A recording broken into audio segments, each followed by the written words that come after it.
అసలు మేము ర్యాలీ చేస్తుంటే పోలీసులు వస్తారు. పోలీసులు రాకపోతే ఇప్పటికి అయిపోయింది. ర్యాలీ వస్తుంటే పోలీసులు మధ్యలో బ్యారికేడ్లు పెడతారు, అవి తోసుకురావాలి. మాతో ఘర్షణ ఎందుకు అవసరమా? ప్రజాస్వామ్య పద్ధతుల్లో ఒక పర్మిషన్ కోసం మేము అప్లై చేస్తే ఆ పర్మిషన్ ఇచ్చి మమ్మల్ని ఇక్కడ దాకా రానిచ్చి మెమోరాండం సమర్పిస్తే మేము వెళ్ళిపోతాంగా. ఎందుకు మధ్యలో మీరు అడ్డం పోలీసులు కాకీలు మా ఘర్షణ ఎందుకు? ఇదంతా రెచ్చగొట్టే పనులు కదా. ఇదే నా ప్రభుత్వం చేయవలసినటువంటి విధానం. ఇవాళ కూడా గుంటూరులో మేమంతా ర్యాలీగా వస్తుంటే పోలీసులు బ్యారికేడ్లు పెట్టారు అంటే తిరిగి వెళ్ళిపోవాలి మేము.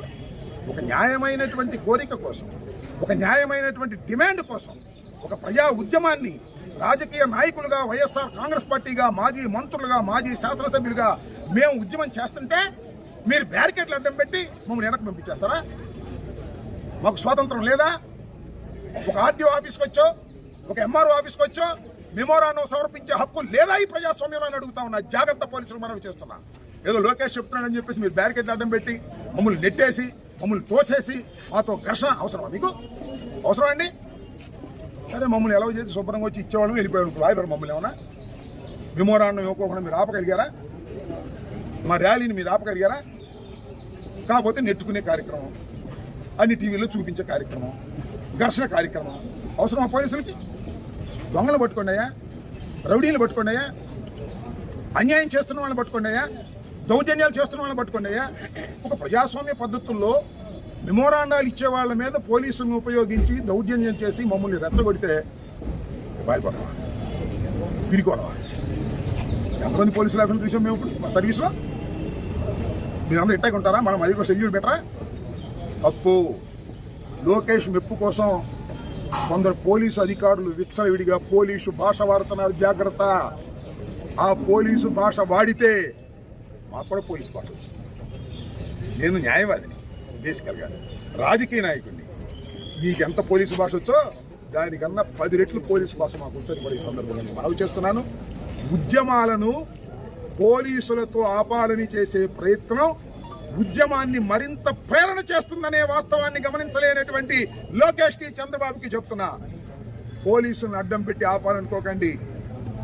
వెనకో కమిటీ స్లోగన్ ఉంది, అరచేతిని అడ్డు పెట్టి సూర్యకాంతిని ఆపలేరు. పోలీసులను అడ్డం పెట్టి ప్రజాశక్తిని అడ్డలేరు. గుర్తుపెట్టుకోమని మనవి చేస్తున్నా. మెడికల్ కాలేజీలను ప్రైవేటు పరం చేయకోకుండా ఆపేంత వరకు కూడా ఈ ఉద్యమం నడుస్తూనే ఉంటుంది. ఎంతకైనా తెగిస్తామని కూడా ఈ సందర్భంగా మనవి చేద్దాం. సీఐ మీ పట్ల దురుసుగా వ్యవహరించాడు, ఏం చూపించి వార్నింగ్ కూడా ఇచ్చినట్టున్నాడు. ఇస్తుంటారు వాళ్ళు, కాకి అనగాదు. కానీ లోకేష్ ఆయన లోకేష్కి బంధువులే.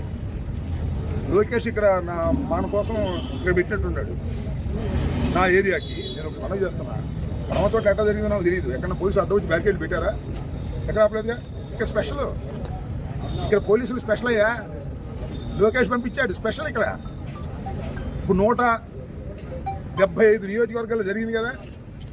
పోలీసులు బ్యారికేడ్లు పెట్టి ఆపారా ఎక్కడన్నా? నాకు తెలియదు. అంటే ఉంటే సరి చేసుకుంటా. గుంటూరు 1లో జరిగింది, ఆపారా? ఆపలేదుగా. ఏంటి Guntur 2 special? Sambati Rambabu special, Lokesh special, Lokesh బంధువు స్పెషల్. ఇక్కడ లోకేష్ బంధువు గారు ఉన్నాడు సిఐ. ఆయన పోలీస్ భాష వాడాడు, మనం కూడా పోలీస్ భాష వాడతాం. మనం ఏం తగ్గేవాళ్ళం కాదు కదా, తగ్గాల్సిన అవసరం కూడా లేదు. చిత్తశుద్ధిగా ఫైట్ చేస్తున్నటువంటి వ్యక్తులు మేమని కూడా మనం చేస్తున్నాం. అదే సామెత ఉంది, వాళ్ళు అని మనిషివే, మా మనిషివే నీవు, పట్టకూటికి నీవు పోలీసు అయినావు. పట్టుకుడు అంటే వేరే కాదు, పట్టుకు తెరువు కోసం పోలీసు అయ్యావు. మా మనిషిగా ఎవరైనా పోలీసు మనలోంచి వచ్చినోడేగా. జీతం కోసం ప్రభుత్వ ఉద్యోగంలోకి వెళ్ళాడు, దాన్ని పొట్ట కోసం అంటారు. మేము పొట్ట కోసం రాజకీయాల్లోకి రాలా, ప్రజాసేవ కోసం వచ్చాం. గుర్తుపెట్టుకోమని మనం ఎంత దూరమైనా వెళ్తాం. మాకు తెలుసు మీరు మా మీద పోలీసు ప్రయోగం చేసి మమ్మల్ని అణచాలనుకుంటున్నారు, మమ్మల్ని లోపలి పెట్టాలనుకుంటున్నారు, మమ్మల్ని హింసించాలనుకుంటున్నారు. సిద్ధం, అన్నిటికీ సిద్ధపడే ఈ లోకేష్ రాజ్యంలో ఉన్నామని కూడా మనం లాస్ట్ టైం కూడా అతనే మీ పట్ల దుష్గా. అదే లోకేష్ గారు డిప్యూట్ చేసినటువంటి లోకేష్ గారి బంధువు అతను. మీకు టార్గెటా? దాని టార్గెట్ అనుకుంటున్నాను నేను. ఇవాళ కూడా చూస్తే ఏ నియోజకవర్గంలోనూ ఆపని పోలీసు వారు ఈ నియోజకవర్గంలో ఎందుకు ఆపారు మీరు ఆలోచించండి. ప్రేక్షకులు ఆలోచించండి, మీడియా పీపుల్ ఆలోచించండి, చెప్పండి. ఓకే.